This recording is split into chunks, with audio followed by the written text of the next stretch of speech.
All right, good evening, everyone. I'm calling the Winnebago County Board meeting to order. Tonight is Thursday, July 22nd, 2021. And our first item is the invocation and pledge allegiance by Board Member Brad Lindmark. If everyone can stand, please. Dear Lord, thank you for your many blessings, and please guide us to make good decisions for our county. Please watch over our first responders and military as they protect us and our freedom.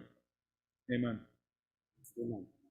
I pledge allegiance to the flag of the United States of America, to the republic for which it stands, one nation, under God, indivisible, with liberty and justice for all. All right, thank you, Mr. Lindmark. Okay, we will move on to agenda item number 3. It's agenda announcements. Mr. Thompson, is there any announcements this evening? Thank you, Mr. Chairman. Just one minor revision. On the agenda, under unfinished business, I'd like to suggest that we take up the Finance Committee items and the Operations and Administrative Committee items under their committee report section of the agenda. Okay, thank you, Mr. Thompson. If no one has any issue with that, we'll roll with that. Okay. So number 4 is the roll call. Clerk Gamal, can you please call the roll? Certainly. Thank you, Mr. Chairman. Ms. Fellers, Mr. Gurl, Mrs. Gorel, Mr. Hoffman, Mr. Kelly, Mr. Lindmark, Mr. McCarthy, Mr. McDonald, Mr. Neighbors, Mrs. Red, Present. Mr. Salgado, Mr. Schultz, Mr. Tassoni, Mr. Webster, Mr. Westcott, Mr. Arena, Mr. Billich, Mr. Booker, Mr. Butita, Mrs. Crosby. Mr. Chairman, 20 board members present. Thank you. We have a quorum this evening. Move on to number 5 is under awards, presentations, public hearings, and public participation. First, tonight, we're going to be recognizing Associate Judge Donna R. Hansel, the recipient of the Seeley Forbes Award. Judge Hansel, can you come forward?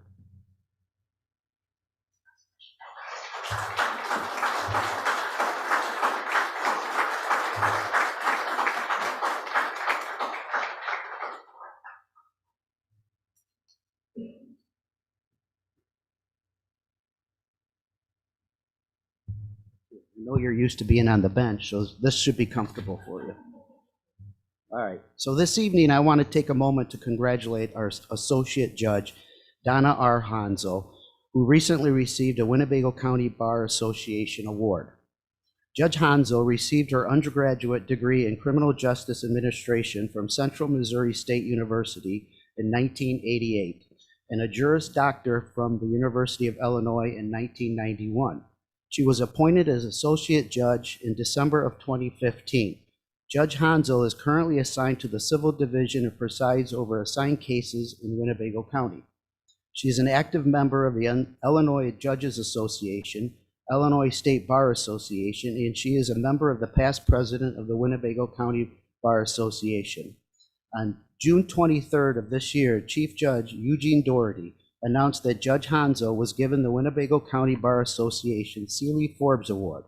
Each year, the Winnebago County Bar Association presents its Seeley Forbes Award to a member of the association who best exemplifies Judge Forbes' characteristics of kindness, courtesy, thoughtfulness, consideration, and moral courage. I want to congratulate Judge Hansel on receiving this honor. You are a worthy recipient of the Seeley Forbes Award. Your character achievements exemplify the ideals to which we all should aspire to, and we thank you for being such a valued part of our team in Winnebago County. Congratulations, Judge Hansel.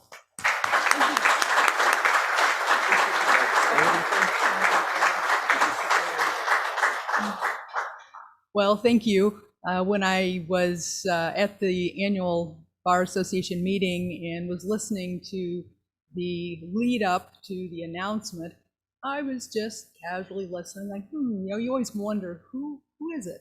Like, okay, that could be a whole lot of people, doesn't narrow it down, and I'm listening, and I finally started, wait a minute, I recognize that. I'm like, me? Really? And so I have to say I was incredibly surprised and shocked, but deeply humbled. The people who have received this award prior to my receiving it are people that I've admired and respected, and to be in that group, it really is a humbling experience, and just it was cake, and then of course to be asked to come here to be recognized, kind of the icing on the cake. And I was thinking the fact that you and the leadership asked to come to recognize an award that is based upon kindness, courtesy, thoughtfulness, and such is really a testament to the leadership here and the composition of the board, because if that stuff wasn't important to you and your leadership, you wouldn't have asked me here. So I say we can all perhaps join together in the fact that we understand that as public servants particularly, it's always important that we deal with anyone and everyone, including our fellow board members or our fellow judges or the people that we deal with in the public. We really need to keep in mind the importance of acting with kindness, being courteous, and thoughtful in our words and our actions. I don't remember who said it, but one of many famous quotes indicated that kindness is a language that the blind can see and the deaf can hear. So something to keep in mind, but I really do appreciate the fact that you asked me here to give me a little extra recognition for the City Forbes Award. And looking at the history, I noted that the only previous recipient who was at the time an active sitting judge was in 2010, Judge Rosemary Collins, who received it jointly with her husband. And I figure sitting judges don't get these too often because for the most part, about 100% of the time, 50% of the people don't agree with what you've done. So it's definitely a very nice award, and I appreciate the time that you gave me. Thanks.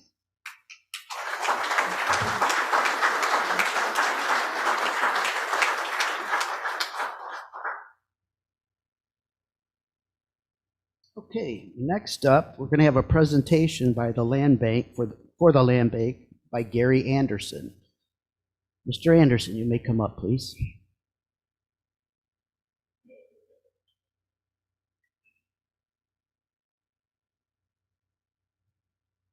Mr. Chairman, county board members and staff and elected officials. Here to report on the land bank. And currently we have 9 members, and I'd like to recite who they are. The City of Freeport, the City of South Beloit, the Village of Machesney Park, the City of Loves Park, the City of Rockford, the City of Belvedere, Winnebago County, Boone County, and our recent new member is McHenry County. And to date, the land bank has acquired and sold 10 houses for a net revenue of $247,000. And these funds will be used to purchase additional delinquent and abandoned homes. So we've gotten a nice start on those first 10 homes. The acquisition cost to clear title on these homes is around $4,000 per home. And these costs were borne by the initial grant funding that we received from IDA and the initial grant that we got to the land bank. The land bank received $275,000 in that initial grant in 2019 to 20. And in current operations and our status is that we have 25 properties right now that have been identified as potential acquisition targets that are currently going through title research. It is anticipated that 50% of these properties may potentially be redeemed before becoming delinquent. And as these properties become confirmed as abandoned, they will go to the land bank and for approval to be disposed of and put on the market. And it's a goal of the land bank to acquire 20 to 25 properties in the 2021 fiscal year. We also just received and accepted a donation of 3 former Rockford Public School sites: the Dennis Elementary School, the Nelson Elementary School, and the King Elementary School sites. And an RFP is currently open to accept proposals, and the land bank brings some flexibility to the redevelopment of these sites and to evaluate the proposals for a long-term value to the community and our neighborhoods, instead of simply accepting the highest dollar offer. In 2021, the land bank has received another $250,000 grant from the Illinois Housing Development Authority, and in grant funds for the acquisition and rehab of residential properties. So the land bank has received a total of around $525,000 in grant funding to date, and it has spent $210,000 to date. One of the things that I had earlier sent to all of you is a notice to let me know that you would please contact me if you have any homes or properties that you feel that are need some attention from the land bank, and that you would maybe consider us to acquire. So we need your eyes and ears to identify the problems of blighted properties, and would be greatly appreciated if each of you took a little bit of time to drop me a note, and I gave you my contact information. So feel free to forward me those addresses, and we'll see what we can do in addressing some of those issues. Thank you. Okay, thank you for the presentation. Is there any questions from the board members? Mr. Arena. Thank you, Mr. Chairman. Mr. Anderson, has the land bank utilized the county's authority to declare properties abandoned to acquire any of the ones that you have so far? We had granted the land bank that authority about a year and a half ago, I believe. I don't know if we have used that authority. So how do you acquire the properties, the 10 that you have turned over? How did they come into your possession? Well, they either are through foreclosure or they're a blighted property that we've been able to pick up and turn around and sell them. So you buy them? Yes, we can buy them. Oh, so Yes. you're just purchasing And them get the open title market. cleared, clear up all the liens, and so that they are free and clear to be sold. And we've had some properties, they say it costs sometimes around $4,000 to pick these properties up, and I've been able to sell them for $20,000, $30,000 above. So, we are making some money that we can put towards purchase of other properties. Thank you very much. All right, thank you. Any other questions? Mr. Butita. Thank you. Just curious, how many of those 10 properties were located in Winnebago County? I can get you that list, okay? And I think there's quite a few of them of those, but I'll give you the list. I'll send that out to everyone so that you can have that. Thank you. Yes, sir. Mr. McCarthy. Thank you, Mr. Chairman. Just a question, is with the land bank, is it solely for homes, or is it also for just abandoned land itself? And abandoned land itself. So again, it's kind of crawl before you walk. Right. And I think creating a process here and all the things that we need to do to make this a successful program that certainly IDA has recognized, with the additional grant monies that they have provided, and certainly I think we're probably in line for more. And so anyways, I think we're in a good place to be able to do even more, with additional funds, as well as the program that we've developed, and to kind of move these properties along much faster than what we've been doing. Well, knowing you were going to be here this evening, I had a few people ask me about that, and I said, let me talk to the man himself. So thank you, Mr. Anderson. You're welcome. Thank you. Any other questions? Yes, Mr. Kelly. Thank you. Are you working with county health department as far as identifying blighted properties? Yeah, we are, and certainly we've been asking even on the county and the building department about certain properties and what can we end up doing. So yes. Okay. Anybody else? All right. Thank you, Mr. Anderson. We appreciate your time. Okay, we'll move on. I don't believe we have any public hearings this evening. Is that correct, Mr. Thompson? That's correct, Mr. Chairman. Thank you. Move on to 5D, public participation. I'd like to call on Mr. Neighbors this evening. He wanted to speak a little bit about the Mental Health Board Awards. Mr. Neighbors.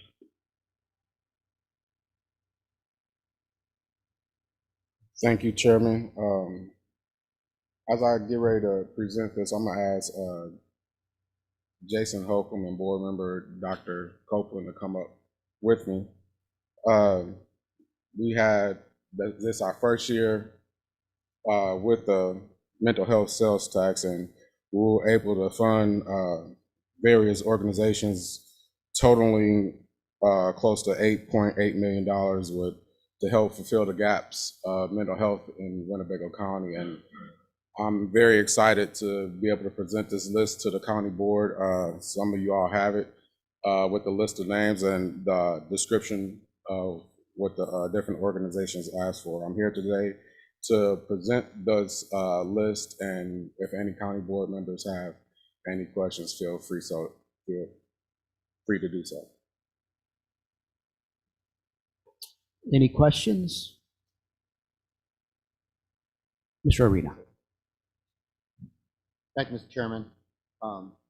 So I, as a profession, am a housing provider and have tenants that, you know, periodically will experience mental health crisis. Looking through the list, this program, Rosecrans Access to Care, is that where people in my profession would use that as a resource for if you have a tenant that's having some type of situation where they need care? Or is there a different program in here that's more focused for that? That particular program that you're talking about is a mobile program that will go out to residents' homes to do mental health assessments. But that particular program is for ages 3 to 21, so it's actually targeted toward children and youth. Okay, so where would a person in my position, if you have a resident who's obviously having some type of a crisis, through this list, which organization should I be telling people they should contact?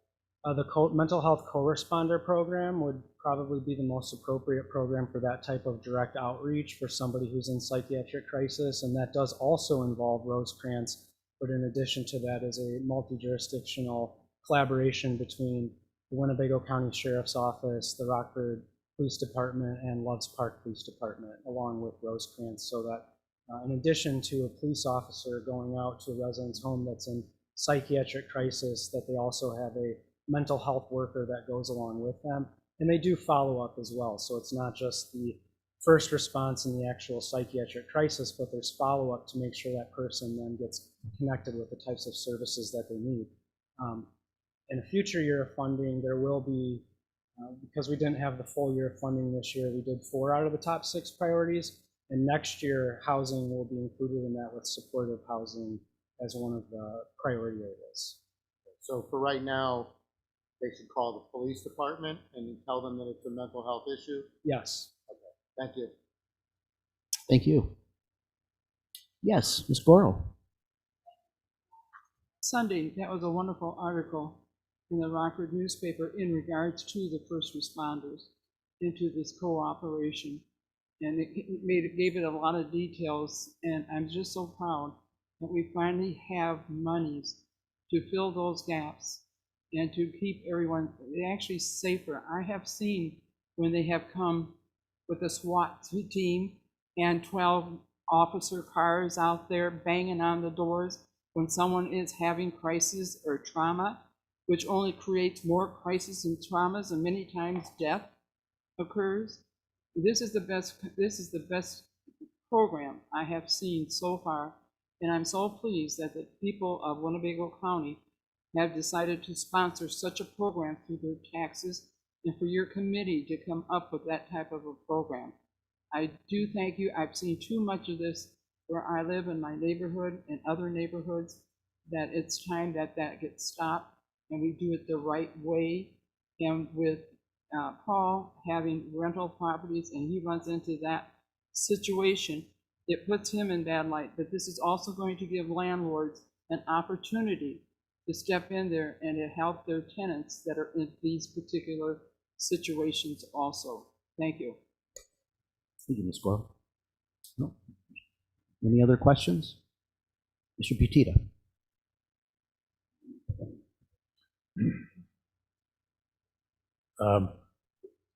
Thank you. So we're appropriating $8.8 million, and you say that was just a partial year income. What do you anticipate a full year's income will be for the mental health services going forward? Well, the most recent tally that I saw looked like it was going to be around 14 million for the first full year from July through June. Thank you. Any other questions from board members? Mr. Webster. Yeah, yes, thank you. Just kind of following up on what Mr. Arena was asking there. So for any sort of help or assistance concerning any mental health needs at all, then the one number to call is the police department, you're telling me?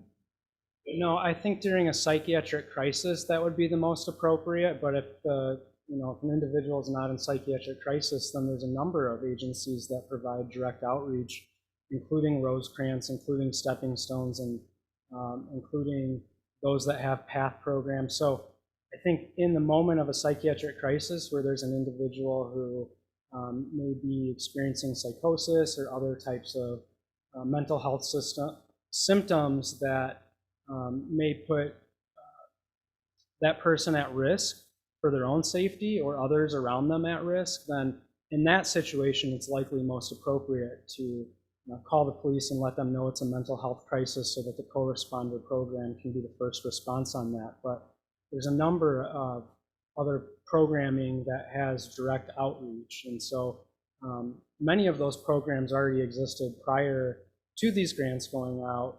And I believe that some of these grants address some of those additional gaps or complementary services that are needed to assist with that existing programming. Yeah, thank you. I guess what I was getting at was if there was not a one call that a person could make and say, who do I contact? Here's my issue.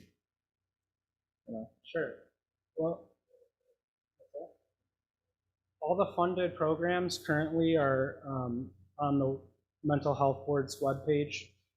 That's not an exhaustive list of all the resources in town.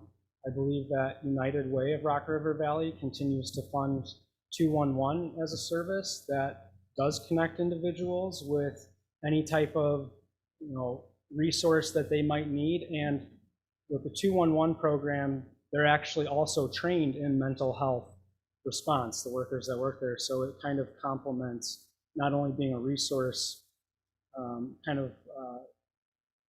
connector, but also they do have some training for those operators that answer those calls in mental health and being able to understand what some of those questions are that could be asked to assess for suicide risk while they're on the call. Okay, so then 211 is the number to call. 211 if it's not a psychiatric crisis. If it's a psychiatric crisis, then call 911. Okay, thank you. Okay, thank you. Any other questions? Yes, Mr. Salgado. Just a quick one. Is this like a multi-year, just a 1 year, these funds, these grants, these awards? How's that tailored? So they are 1 year grants, and the expectation would be to continue successful programs, but of course that is also based on the appropriations, and I know we're coming up into a new budget here in October, so but it would be the expectation to continue successful programs based on meeting the outcomes that have been agreed upon in the funding agreements. Thank you. Mr. McCarthy. Yes, thank you, Mr. Chairman. And thank you for doing your jobs up there. I truly appreciate it. Is it sometime during the year that you would reassess what programs are working and what's not working, and then maybe adjust if need be? Yes, we have outcomes reporting on a quarterly basis, and that's mandated in all of the funding agreements. In addition to that, we're also meeting with all of the funded organizations in a collaborative network type meeting on a quarterly basis also. So there's the formal report that's due, but also conversations that happen to try to address and understand things that are difficulties or challenges for the organizations and help them to be successful. Very good. Thank you. All right, thank you. Any other questions? Yes, Ms. Fellers. Thank you so much for your time this evening and for your presentation. Are there plans to expand any of the programs that you currently have? Do you have, excuse me, certain constraints? Like, for example, the co-responder program that is, congratulations on that, by the way. There's a bill working its way through the Illinois House right now, HB 5009, which requires that all units of government which provide emergency services for physical needs would also provide them for mental health care needs. Do you see an increased need for funding to comply with something like that, or do you believe that the co-responder program would be sufficient?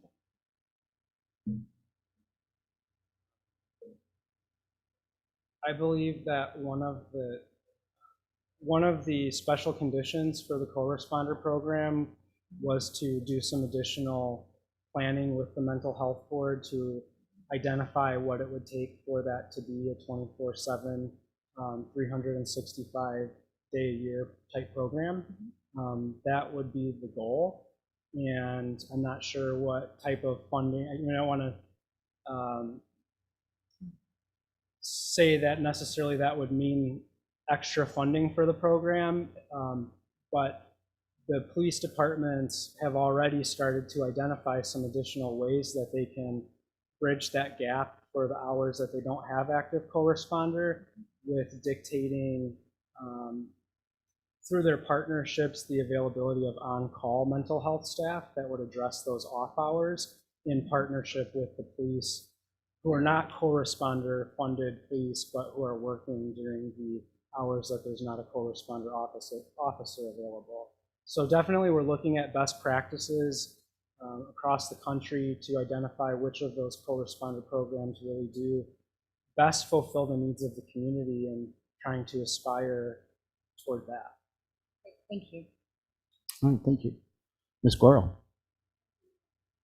One of the nice things about not only the co-responders, but also the Youth Services Network, we have needed for a long time our trauma clinic for our youth, and this is going to happen. The best thing with both of these, we have if I remember correctly, there is a risk management program that goes with it. It means that they're not going to go out there, do this, and then drop the case. They're going to continue on referring back to the people who have had the traumas and go over them, keep on track of them, finding out what's going on in their life.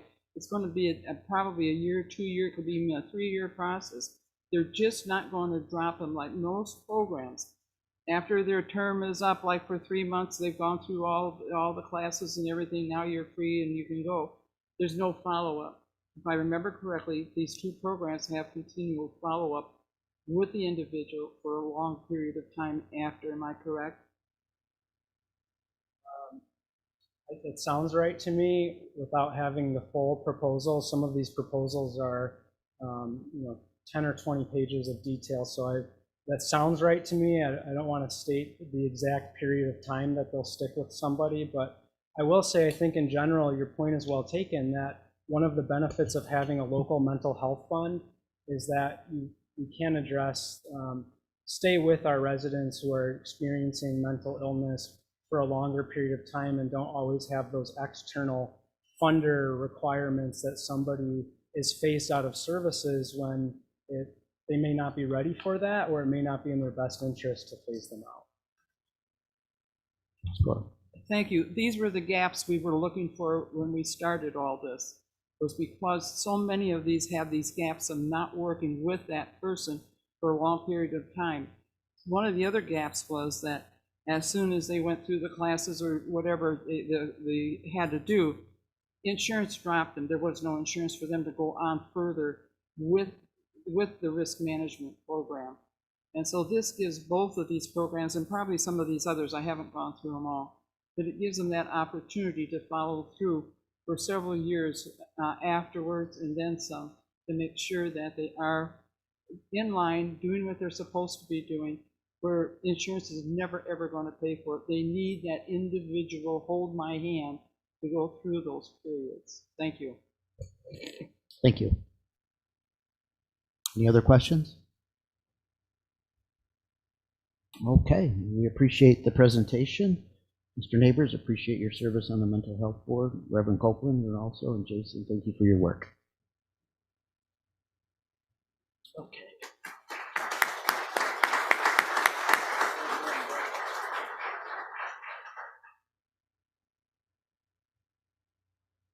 Okay, we'll move on to 5E, which are proclamations. Tonight we have 2 proclamations.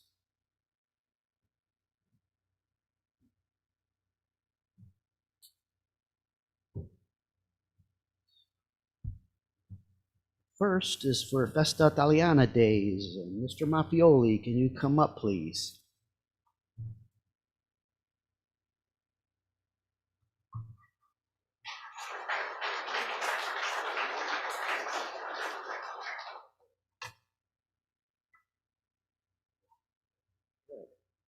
All right, I'm sure everybody's aware what Festa Italiana is.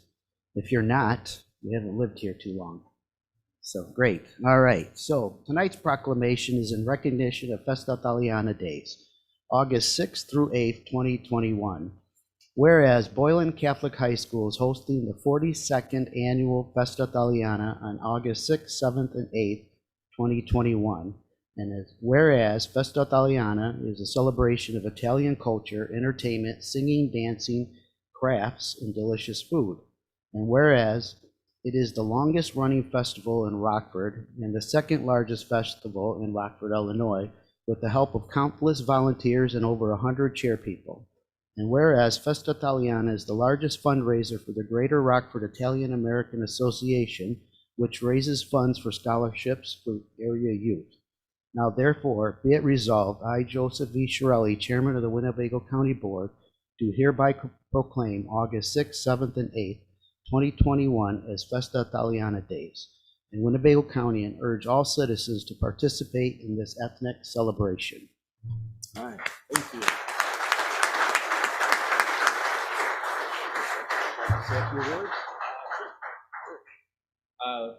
Thank you, everyone.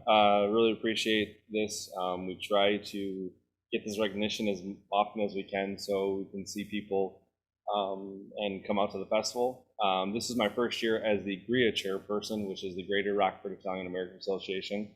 I've been involved with Festa pretty much my whole life, born and bred into it. My dad chaired it 2 years. I've chaired it once. We've been on the executive committee for the last almost close to a decade now. It's been something that's been near and dear to my heart my entire life. So if you've never been, please come out. We'll be on the Boiling Grounds, 6th to the 8th. Hope to see everybody. Thank you.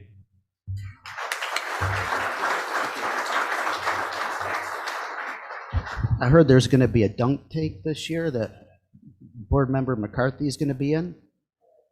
So you can throw some meatballs at the dunk tank and see him dunk. All right, next up is a proclamation. Mr. Castries, would you please come forward?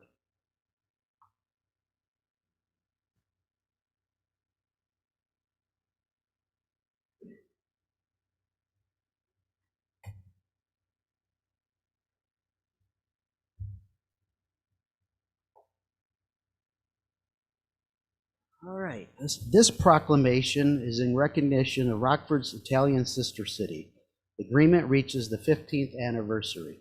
Whereas the effort to create an Italian sister city to Rockford began in 2005 with discussions between citizens and officials from Ferentino, Italy and Rockford, Illinois. On May 15, 2006, Mayor Larry Morrissey of Rockford and Mayor Piergianni Fioretta of Fiorentino, Italy, signed a sister city agreement at Rockford City Hall. And whereas today Rockford Italian Sister Cities Alliance helps further international understanding, harmony, and peace in the world, it creates and strengthens public and private partnerships in Rockford and Ferentino stimulate economic development, business opportunities, and educational and cultural programs. And whereas Ferentino is an ancient walled hilltop town southeast of Rome with origins in the 1st century BC. It has 3 distinct important periods of architecture and pre-Roman ruins. The last remaining Italian social club in South Rockford, the San Ambrogio Club, was founded by immigrants from Ferentino. And whereas the people of Ferentino regard Rockford as a colony of their city because the people of both cities have maintained close communication over a century. Now therefore be it resolved, I, Joseph V. Shirelli, Chairman of Winnebago County Board, do hereby recognize Rockford Italian Sister City Agreement 15th anniversary and urge all citizens to join me in commemorating this milestone.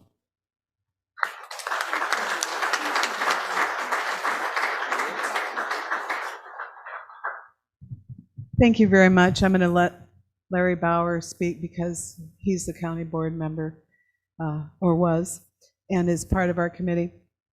When I first did this back in 2005, after moving back here from a 20-year absence, I realized that the Italians were all throughout the community and done a number of wonderful things, but there was no recognition, and we had sister cities that didn't recognize the ties between Ferentino and Rockford, which were extensive, but also the accomplishments of Italian Americans in Rockford, which have been many and that I'm very proud of. So we formed a committee. We had 9 men from Ferentino visit, and I was criticized a little bit as chairman for having them too busy, but we had the meeting with everybody just about in the community that we could foster future alliances with, and we've done a number of projects in the last 15 years with the help of our committee, some of whom couldn't be here tonight that we're going to be here. Student exchanges, adult exchanges, art demonstrations, Peace Bowl installations, both at their city hall and here in Rockford. And so there's just been a number of things that we've done, designed a Italian garden at the Peace Plaza and a plaque, and have kept those ties open to kind of keep international harmony going. You know, the Italian Americans, when they immigrated to this country and to Rockford, I'm not embarrassed or shy to say, were not always treated so well. And they endured, and ties have endured. They formed social clubs in order to have some kind of support system. For example, the St. Ambrogio Club, which is on Montague Street, was the Americanization Center attached to St. Anthony's Church. And it was rolled on logs. Took 2 days down Ferguson Street, parked in front of the Gaziano home for a day or so, and is still thriving with bocce leagues and all kinds of activities. And we really appreciate this recognition. It occurred to me, my goodness, it's been 15 years. And I'd like to pay tribute to Luigi Soni, who was married to my cousin. He was head of the Pro Loco Association, which is their kind of arts and culture, kind of like our CVB maybe, and Chamber of Commerce all together. And he died recently. There's a big city celebration for him. And Representative Dave Vella and Dina Getty, who couldn't be here tonight, who's chairperson of our Sister City Committee now, was able to give remarks. So thank you very much, Chairman Shirelli. This is even sweeter because the men in our family have musical ties and go back many generations. And I thank you very much for recognizing our sister city and our efforts. I'll be very quick. The first thing you should say is, why is a guy named Bauer talking about Italians? The simple fact is my mom was born in Ferentino. And so we want to thank you for the recognition. The point I'd point out is that we are a unified city, even though we do battle with each other occasionally over issues. And the important part of that foundation is our heritage. And so not only with Italians, with Swedes, with African Americans, with the Asian population, everybody, if we can find that foundational basis that we have in common, then our future is kind of locked in, and Rockford and Winnebago County will continue to survive and do much better. So let's hope we do that. I guess I would ask one thing, just for the fun of it. For those of you that have Italian-American background, if you'd stand up right now, I'd appreciate just kind of seeing that. But if you look around, I guess we've had an effect, huh? So God bless you. Keep up the good work. I enjoyed my time on the county board, and it's good to see involved, excited people who are still doing the work of the county. Thank you, Chairman. Thank you. Mr. Webster, you wanted to say a few words?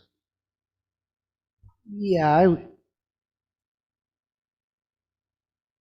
I feel I would be remiss if I didn't mention something here. First of all, thank you for what you do, both of you.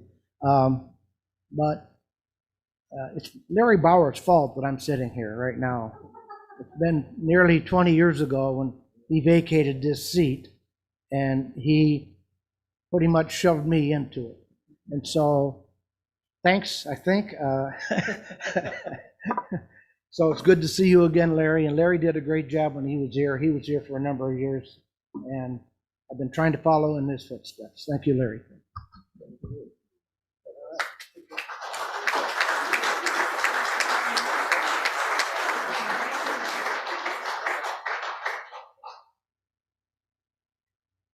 All right, thank you. Well, next, we have the Chairman's Service Award. You know, when we started talking about this, I had asked my executive assistant, Karen, to put together a few paragraphs about Mr. Logley's career and his accomplishments, and it ended up being about 4 to 5 pages. So I told her, please edit it down. So we have it down to 1 page. So Mr. Logley, come on up here.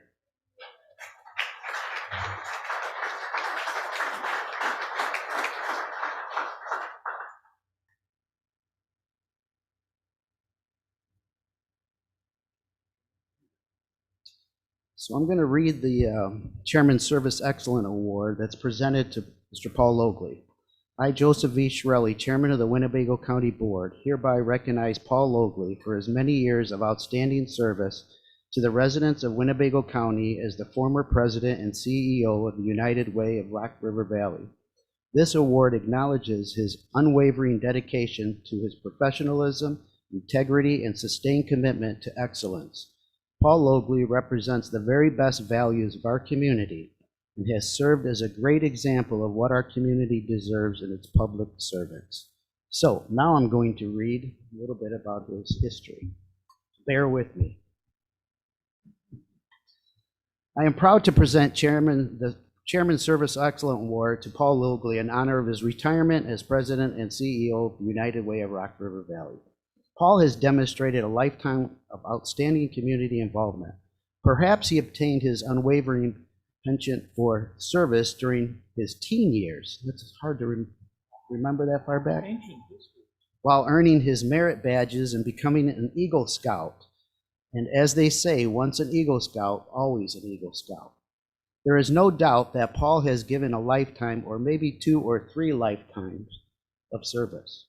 Paul is credited as founder of the Carrie Lynn Children's Advocacy Center and is a charter board member of the Rockford Area Convention and Visitors Bureau. Paul is a longtime president of the Rockford Public Library Board, and after 2-year hiatus will resume that office later this month. He currently serves on the boards of Transform Rockford and Midway Village Museum.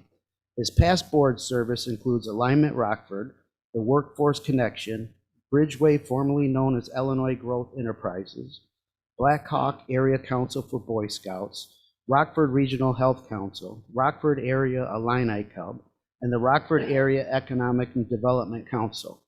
On a national and state level, he served as president of both the National District Attorneys Association and the Illinois State's Attorneys Association. Paul is the 2012 winner of the Register Stars Excalibur Award. He worked to help pass the 1-cent sales tax for public safety in 2002, the half-cent sales tax for mental health in 2020. In the 1990s, he led the effort to pass the small property tax levy that to this day supports the Carrie Lynn Center. Paul Logley has made a lifetime commitment to outstanding community service, and through his selfless work, he has made Winnebago a better place to live, work, and enjoy, and we're very proud to congratulate Mr. Paul Logley.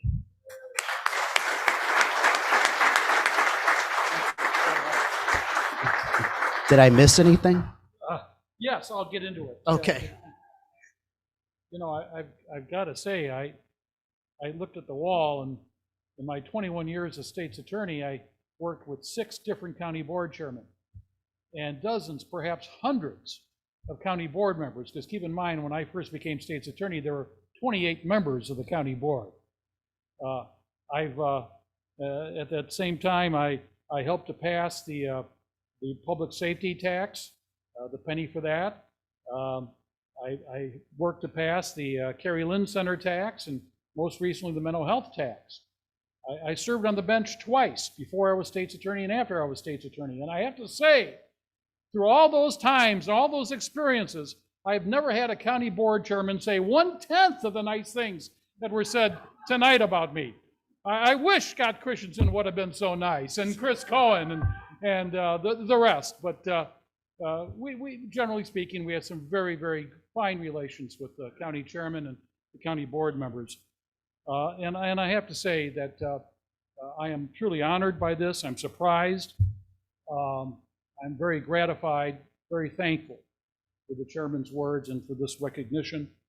And I also have to say that having served in elected office at the county level, I also am grateful to everything you do, ladies and gentlemen of the county board, because I know you give up a lot of time.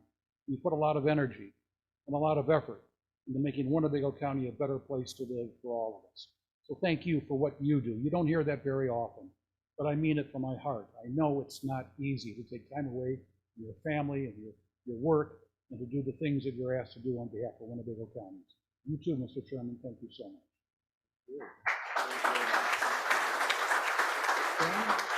Wonderful. Thank you. Thank you. You know, just quickly, about 2 weeks ago, I was on a pontoon ride on the river, and somebody told me that's Paul Logley's house. So I see Paul Logley outside, so we're waving at him. So we put the pontoon really close to the shoreline. He says, "Hey, wait a second, Chairman, I got a gift for you." I said, "I can't accept any gifts from you, Mr. Logley. You know that's not right." So he comes outside with a Logley bag full of tomatoes. Just kidding. But I can't accept any gifts. All right. So I think that concludes our awards presentations. Did I forget anybody this evening? No? All right. We'll move on.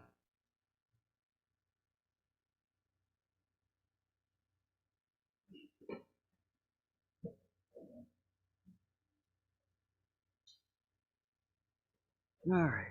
Move on to agenda item number 6 is the approval of minutes.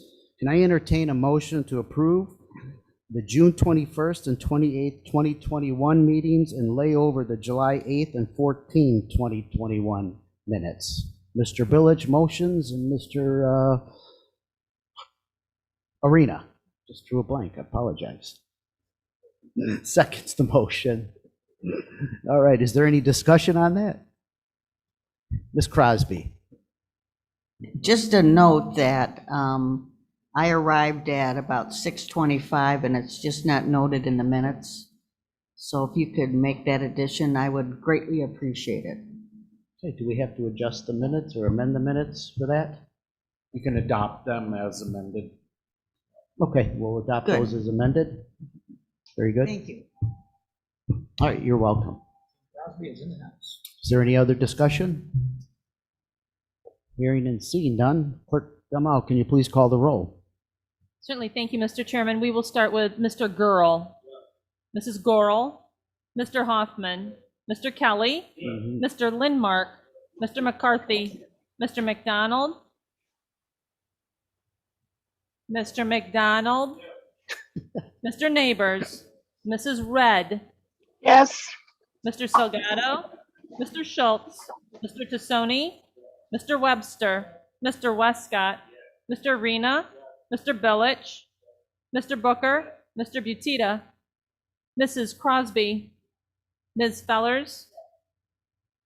20 yes, Mr. Chairman. Thank you. The minutes have been approved and laid over. Number 7 is the consent agenda. Do we have a motion to approve the consent agenda? Mr. Lindmark motions and Mr. Girl seconds the motion. Is there any discussion? Hearing seen none, Clerk Gamal, can you please call the roll? Mrs. Gorel, Mr. Hoffman, Mr. Kelly, Mr. Lindmark, Mr. McCarthy, Mr. McDonald, Mr. Neighbors, Mrs. Red, Yes. Mr. Salgado, Mr. Schultz, Mr. Tassoni, Mr. Webster, Mr. Westcott, Mr. Arena, Mr. Billich, Mr. Booker, Mr. Butita, Mrs. Crosby, Ms. Fellers, Mr. Girl. That was a record. Mr. Chairman, that's 20 yes. Very good. Thank you. Consent agenda has been approved. Number 8 is appointments. I have no appointments to announce this evening. So we'll move on to number 9 is reports of standing committees. The first is the Finance Committee. Mr. Salgado.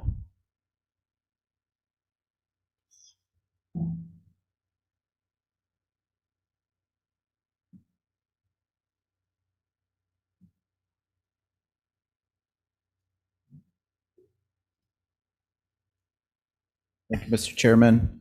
The Finance has 3 items that we're voting on today. So the first one is ordinance for approval budget amendment for reversible technology. This was laid over from July 8th, 2021, and I so move to approve this. Mr. Salgado motions to approve, and Mr. Hoffman seconds the motion. Is there any discussion? Hearing and seeing none, Clerk Gamal, can you please call the roll? Certainly. Thank you, Mr. Chairman. We'll start with Mr. Hoffman, Mr. Kelly, Mr. Lindmark, Mr. McCarthy, Mr. McDonald, Mr. Neighbors, Mrs. Red, Yes. Mr. Salgado, Yes. Mr. Schultz, Mr. Tassoni, Mr. Webster, Mr. Westcott, Mr. Arena, Mr. Billich, Mr. Booker, Mr. Butita, Mrs. Crosby, Ms. Fellers, Mr. Girl, Mrs. Gorel. 20 yes, Mr. Chairman. Thank you. The ordinance has been approved. Mr. Salgado. Thank you, Mr. Chairman. Our next item is ordinance authorizing a budget amendment to allocate funds received from the U.S. Treasury Department as directed under the American Rescue Plan Act. This was to be laid over from the July 8th, 2021 meeting, and so I so move to approve this. Very good. Mr.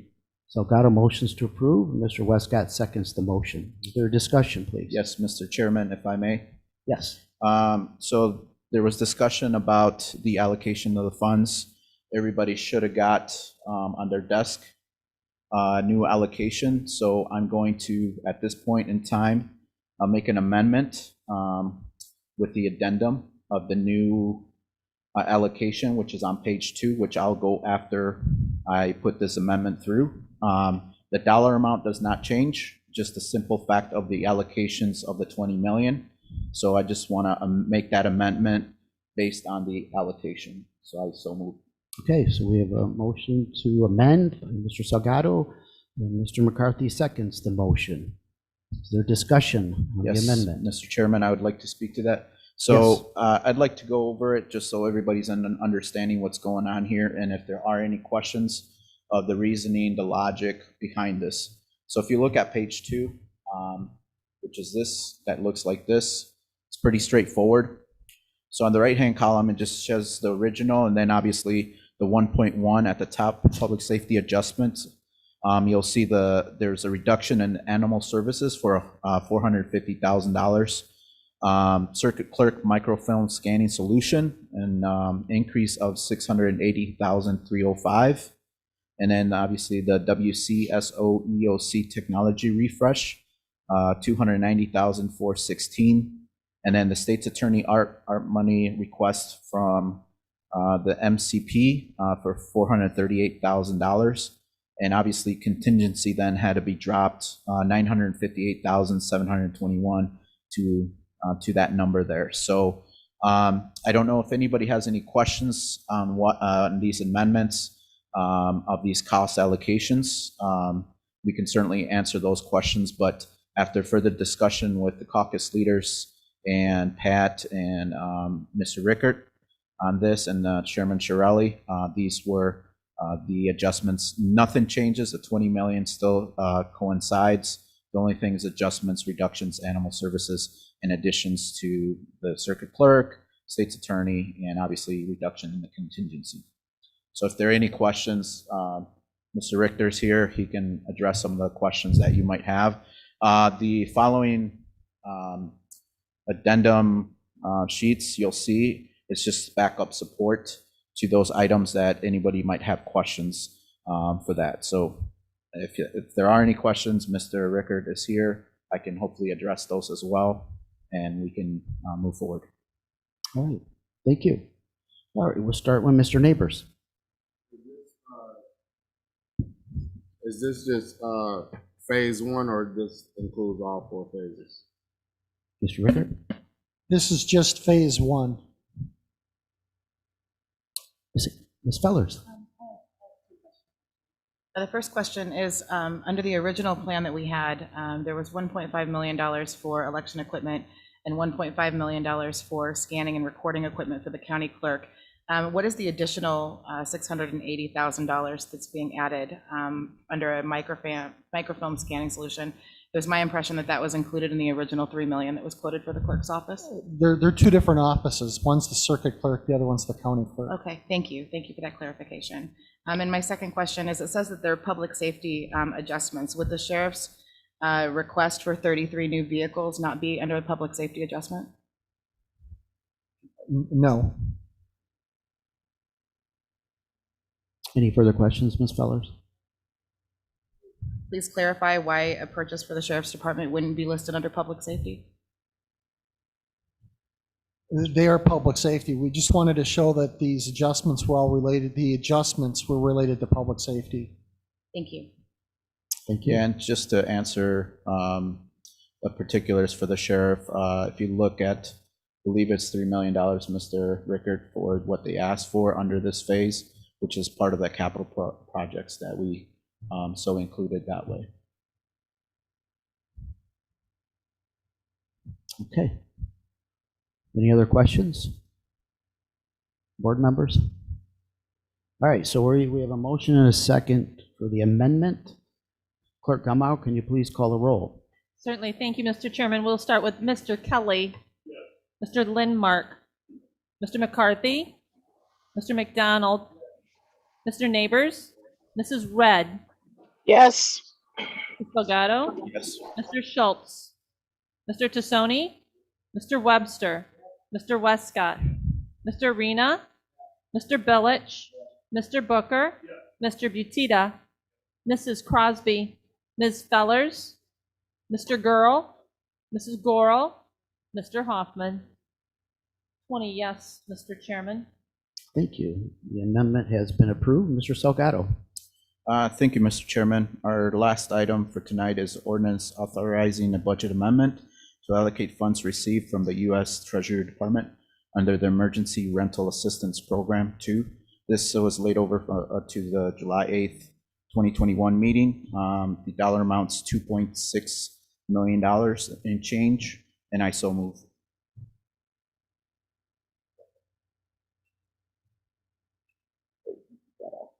You got it? Yeah. You got it? All right. So I'll back up a little bit. Back to original motion, which was the 20 million. So now that we passed amendment, I'd like to motion to approve our budget ordinance, which is authorizing the budget amendment to allocate funds received from the U.S. Treasury Department as directed under the American Rescue Act plan, and I so move. Okay, Mr. Salgado moves to approve, and Mr. Webster seconds the motion. Is there any discussion on the amended ordinance? Hearing none, Clerk Gumau, can you please call the roll? Thank you, Mr. Chairman. We'll start with Mr. Lindmark, Mr. McCarthy, Mr. McDonald, Mr. Neighbors, Mrs. Red, Yes. Mr. Salgado, Yes. Mr. Schultz, Mr. Tassoni, Mr. Webster, Mr. Westcott, Mr. Arena, Mr. Billich, Mr. Booker, Mr. Butita, Mrs. Crosby, Ms. Fellers, Mr. Gurl, Mrs. Gorel, Mr. Hoffman, Mr. Kelly. 20 yes, Mr. Chairman. Very good. The ordinance has been approved. Mr. Salgado. Thank you, Mr. Chairman. Back to the last item that I was trying to move forward. Ordinance authorizing a budget amendment to allocate funds received from the U.S. Treasury Department under the Emergency Rental Assistance Program 2 in the amount of $2,651,023, and I so move. We have a motion to approve by Mr. Salgado. Is there a second? Mr. Hoffman seconds the motion. Is there any discussion? Mr. Arena. Thank you, Mr. Chairman. First, I'd like to compliment our staff on the work they've done to this point in time with the program. It's been challenging here, and I know challenging for municipalities and counties all over the country, really, to get these funds out the door. We had a slow start, but they've really picked up progress. I just want to let the rest of the board know that this second allocation of money from the Treasury Department comes with more open guidelines, I guess, so it should help them even further accelerate the process and get the money out the door. I think it's a good thing, but as a housing provider, and because some of my tenants may utilize these programs, I'll be abstaining tonight. Thank you. Thank you, Mr. Arena. Any further questions? Clerk Gummow, can you please call the roll? Certainly. Thank you, Mr. Chairman. Mr. McCarthy, Mr. McDonald, Mr. Neighbors, Mrs. Red, yes, Mr. Salgado, Yes. Mr. Schultz, Mr. Tassoni, Mr. Webster, Mr. Westcott,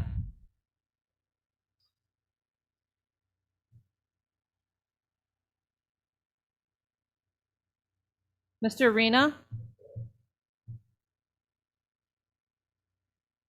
Mr. Billich, Mr. Booker, Mr. Butita, Mrs. Crosby, Ms. Fellers,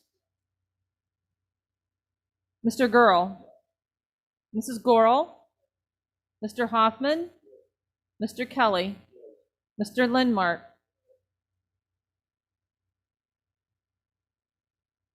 Mr. Chairman, 18 yes, 1 absent, 1 abstained.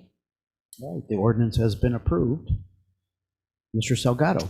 Thank you, Mr. Chairman. Just want to make a quick comment. I kind of talked to Mr. Pat, Mr. Rickard via email, trying to address some of these phases that we're kind of going through right now for the ARP money.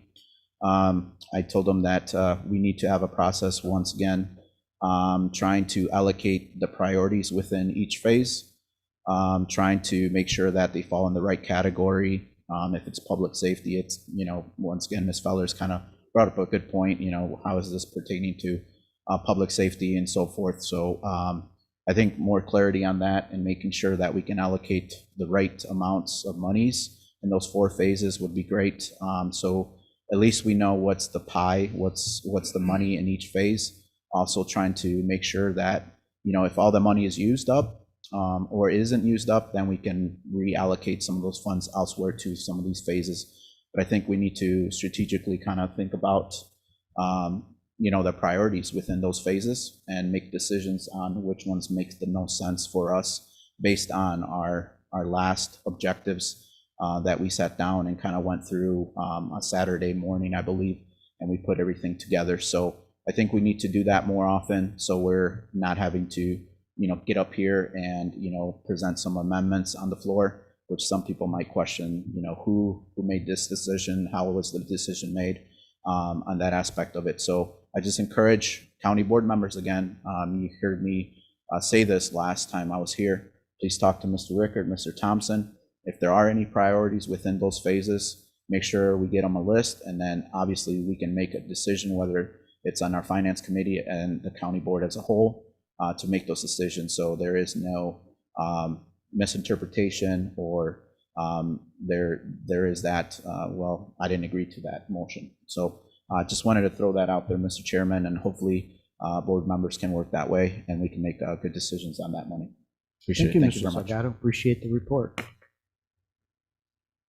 Okay, we'll move on to the zoning committee. Mr. Webster. Report. Thank you, Mr. Webster. Move on to Economic Development Committee. Mr. Billich.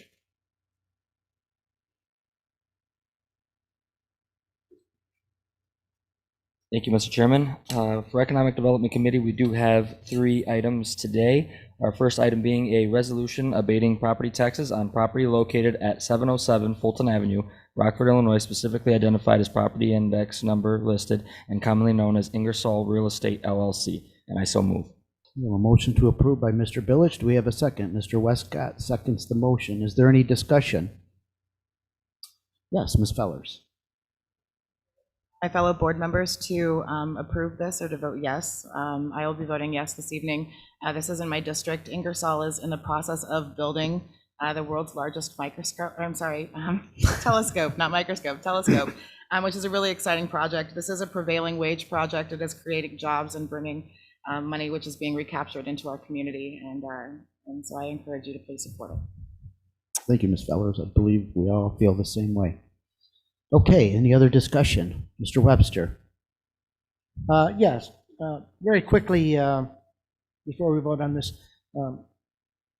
my old friend Paul Pepitone is here representing Ingersoll, and I'd just like to hear very quickly from Paul. He mentioned to me prior to the meeting what the expansion project they're working on now and what that expansion means, and not just size-wise, but for labor purposes. In other words, how many employees or whatever that we may continue to see there. Paul, would you mind stepping up there and telling us what's going on? Come on up, Mr. Pipitone.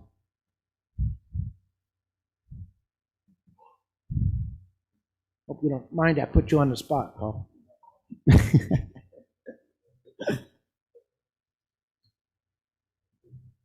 Welcome, sir. Thank you, Mr. Chairman, county board members. So our project will be about a 40,000 square foot addition. It'll be 2 bays. One will be a bay to manufacture and build a great deal and portion of the Giant Magellan Telescope. It'll have 10 times the resolution than the Hubble, which will allow us to look a lot deeper into the universe. The other bay will be adding an asset to our company, a 10-meter gantry machine that'll be helping fulfill the needs of the DoD and their machining needs for the Navy. Our plan is to add a minimum of 25 jobs throughout the duration of this process. And if more are needed, of course, we're going to add more. Thank you. Yeah, thank you. It's been a pleasure working with you, sir. Thank you. Okay, is there any other discussion on this item? Hearing none, Clerk Gummow, could you please call the roll? Certainly. Thank you, Mr. Chairman. We'll start with Mr. McDonald, Mr. Neighbors, Mrs. Red, Yes. Mr. Salgado, Mr. Schultz, Mr. Tassoni, Mr. Webster, Mr. Westcott, Mr. Arena, Mr. Billich, Yes.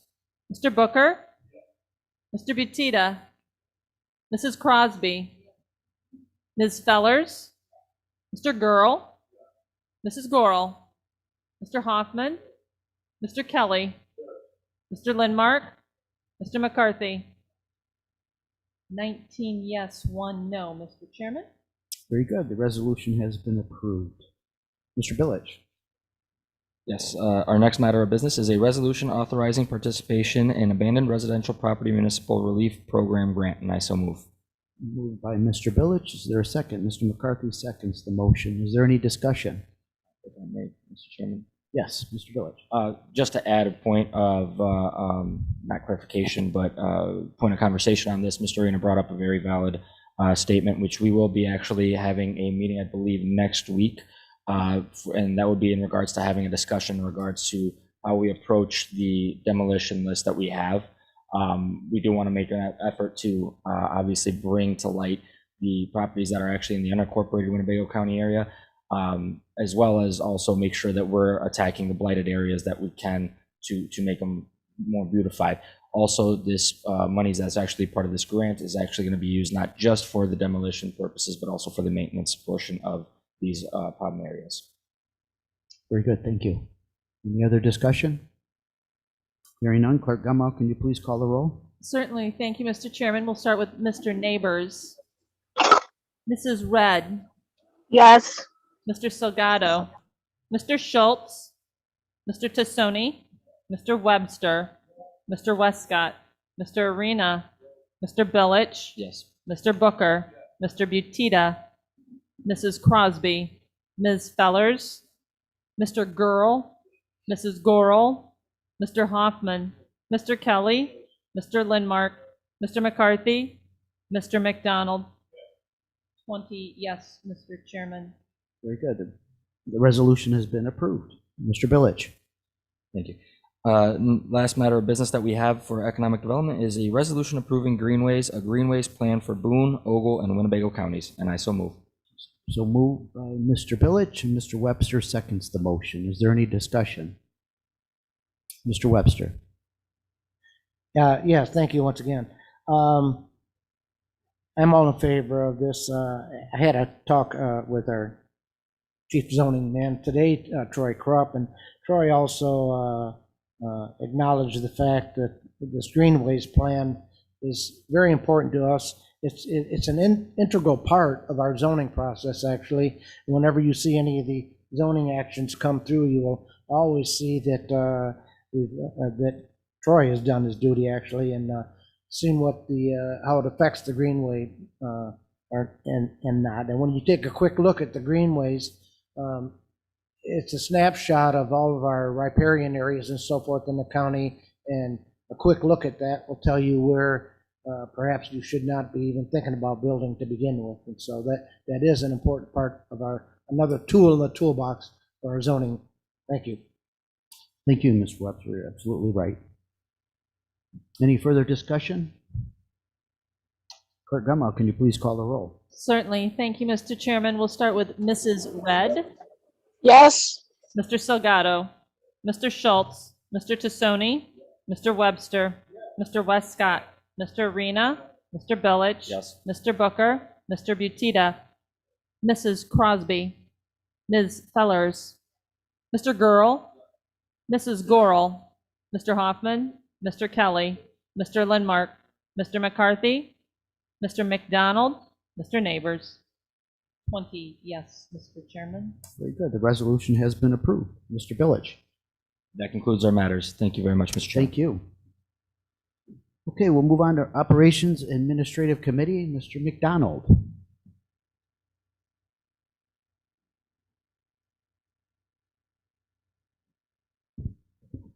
Thank you, Mr. Chairman.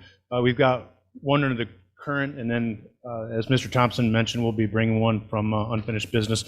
The first resolution, co-sponsored by Ms. Gummow, is a resolution adopting procedures for remote meeting attendance pursuant to the Illinois Open Meetings Act, and I so move.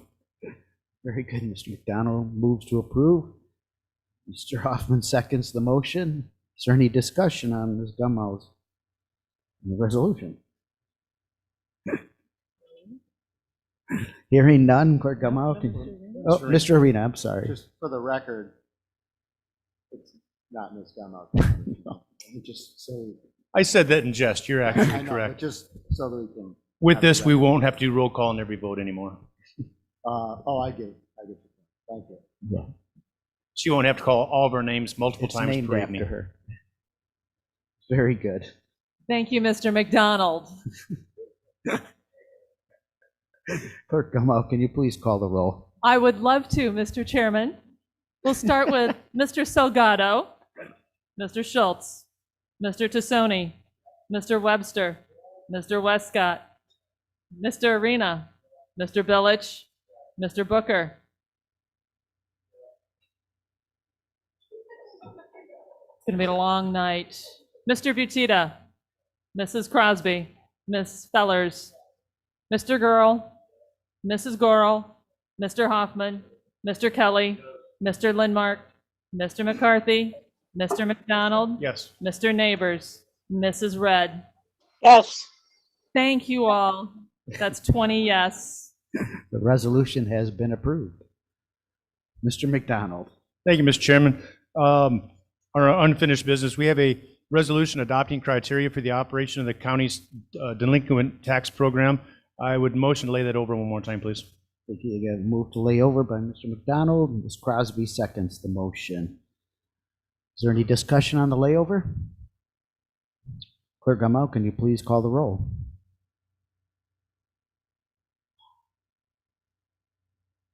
Mr. Schultz, Mr. Tassoni, Mr. Webster, Mr. Westcott, Mr. Arena, Mr. Billich, Mr. Booker, Mr. Butita, Mrs. Crosby, Ms. Fellers, Mr. Gurl, Mrs. Gorel, Mr. Hoffman, Mr. Kelly, Mr. Lindmark, Mr. McCarthy, Mr. McDonald, Mr. Neighbors, Mrs. Red, yes, Mr. Salgado. 20 yes, Mr. Chairman. Very good. The item has been laid over.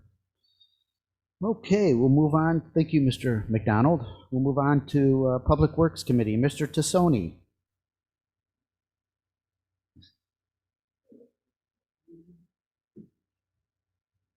Thank you, Mr. Chairman. Your Public Works Committee brings forward 5 items this evening. First item is Resolution 21-019. It's a resolution authorizing the award of a bid for Sherlin Rockton Road resurfacing from Meridian Road to the Rockton Village limits. I would so move. Very good. Mr. Tassoni moves to approve. Mr. Webster seconds the motion. Is there any discussion on the resolution? Hearing none, Clerk Gamow, can you please call the roll? Certainly. Thank you, Mr. Chairman. We'll start with Mr. Tassoni, Yes. Mr. Webster, Mr. Westcott, Mr. Arena, Mr. Billich, Mr. Booker, Mr. Butita, Mrs. Crosby, Ms. Fellers, Mr. Gurl, Mrs. Gorel, Mr. Hoffman, Mr. Kelly, Mr. Lindmark, Mr. McCarthy, Mr. McDonald, Mr. Neighbors, Mrs. Red, yes, Mr. Salgado, Mr. Schultz. Mr. Chairman, 19 yes, 1 absent. Very good. The resolution has been approved. Mr. Tassoni, yes. And read all the rest in, and we can vote on them at one time. If the chair of the committee would like to do that. I'd love to entertain that, with the exception of one that is an ordinance, which I'll speak to at the end. But, Very good. I can read the next 3 items. And if there's any questions to either of them, be happy to entertain them. But the next 3 items are Resolution 21-020. It's a resolution awarding the bid for Latham Road culvert replacements from Meridian Road to Owen Center. Next item would be Resolution 21-021. It's a resolution authorizing the execution of a local public agency agreement, number 1, for federal participation for the rehabilitation of Alpine Road Bridge over Forest Hills Road. And the third item would be Resolution 21-023, which is a resolution authorizing the award of a 5-year lease for 2 end loaders for the Highway Department. And I would move all those 3 items. Very good. Mr. Tassoni moves to approve. Ms. Feller seconds to approve item 3, 4, and 6. Very good. Any discussion on those 3 items? Mr. Kelly, did you have a question? Okay, thank you. Just a second. Okay. All right, Clerk Gamow, can you please call the roll? Certainly. Thank you, Mr. Chairman. We'll start with Mr. Webster, Mr. Westcott, Mr. Arena, Mr. Billich, Yes. Mr. Booker, Mr. Butita, Mrs. Crosby, Ms. Fellers, Mr. Gurl, Mrs. Gorel, Mr. Hoffman, Mr. Kelly, Mr. Lindmark, Mr. McCarthy, Mr. McDonald, Mr. Neighbors, Mrs. Red, yes, Mr. Salgado, Mr. Schultz, Mr. Tassoni. Yes. 20 yes, Mr. Chairman. Very good. All 3 of those resolutions have been approved. Mr. Tassoni. Thank you, Mr. Chairman. Our next item is Ordinance 21-022. It's establishing a speed zone on Hamburg Road from Belvedere Road to Burr Oak in Harlem and Roscoe Townships, and that would be in for first reading unless someone cares to suspend the rules. Mr. Webster.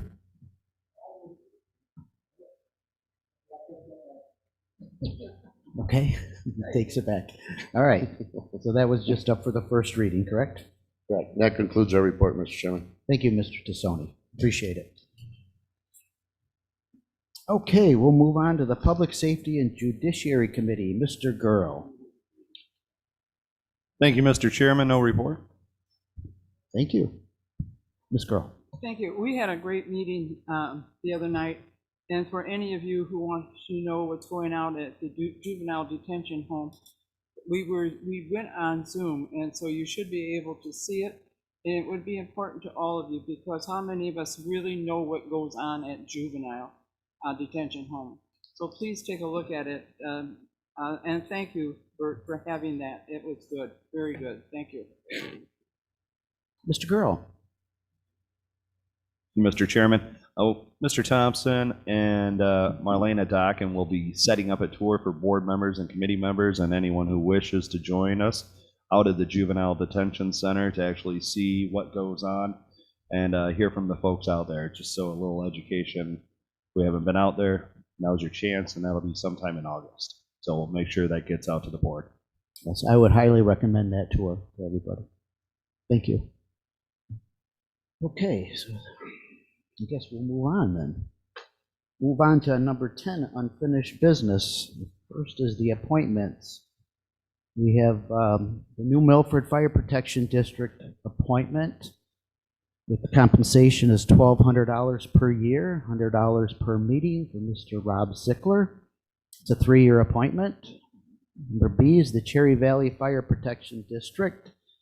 Compensation is $4,500 a year, $375 per month with the certified classes been taken. First is William LaFever. It's a 3-year reappointment. Second is Rebecca Ein, a 3-year reappointment. Third is Carl Erickson. It's also a 3-year reappointment. The next is the Board of Health. That is for Gabrielle Torina. That is a new appointment. She was appointed by the Rockford City Council, and we have to approve that appointment. Next is the Zoning Board of Appeals. That's compensation is $1,200 per year, or $100 per monthly meeting, and that is for Mr. Greg Tilley, which is a new appointment. So I place all those appointments up before you. Mr. Gurl.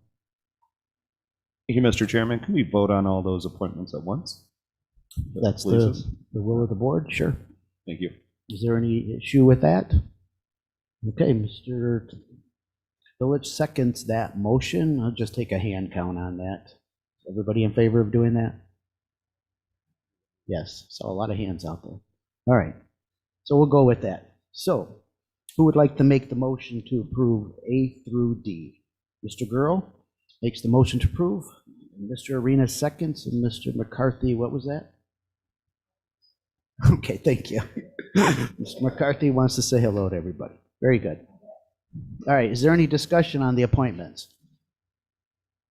Hearing and seeing none. Clerk Gamal, can you please call the roll? Certainly. Thank you, Mr. Chairman. We'll start with Mr. Westcott. Mr. Arena. Mr. Billich. Mr. Booker. Mr. Butita. Mrs. Crosby. Ms. Fellers. Mr. Gurl. Mrs. Gorel. Mr. Hoffman. Mr. Kelly. Mr. Lindmark. Mr. McCarthy. Mr. McDonald. Mr. Neighbors. Mrs. Red. Mrs. Red. Yes. Yes. Mr. Salgado. Mr. Schultz. Mr. Tassoni. Yes. Mr. Webster. 20 yes, Mr. Chairman. All right, the appointments have been approved. Thank you, everybody. So we'll move on to number 11. Mr. Neighbors. And on our appointments and our appointment process, I see that we've been lax on the new process we discussed earlier this year on appointments and reappointments on how we vote them in. I just want the board members to remember how we're doing this now, since the next time a controversial appointment come up, we deviated from what we planned on, and I want y'all to remember that. On what, more specific? To keep, it's okay that we suspend the rules for reappointments, but we keep all the 30-day, keep the 30 days for all new appointments. All of these appointments that we just voted on this evening were read in on June 10th. Oh, okay. Yeah, they were all laid over for 30 days. All right, I guess. That's okay, but you're right. We will keep to that process unless there is a suspension. Thank you, Mr. Neighbors. All right, new business. Is there any board members with new business this evening? No new business? Okay, announcements and communications. Clerk Kamau. The items listed below are received as correspondence, Mr. Chairman. Very good. Is there any announcements or communications from board members this evening? Mr. Billich. Not a. You're on, Mr. Billich. Oh, light didn't come on. Not an announcement per se, but actually earlier it was discussed as far as the meeting minutes go for July 14th, and it was brought to my attention that I might not have been marked present. I did come in late that day. I just didn't know if that was something that happened, so if we can look into that. Very good. All right, any other announcements or communications? All right, hearing none, can I have a motion to adjourn? Mr. Gurl is first up with the hand. Ms. Gurl is second. Any discussion on that? Hearing none, all in favor of adjournment, say aye. Aye, opposed? We're adjourned. Thank you, everybody.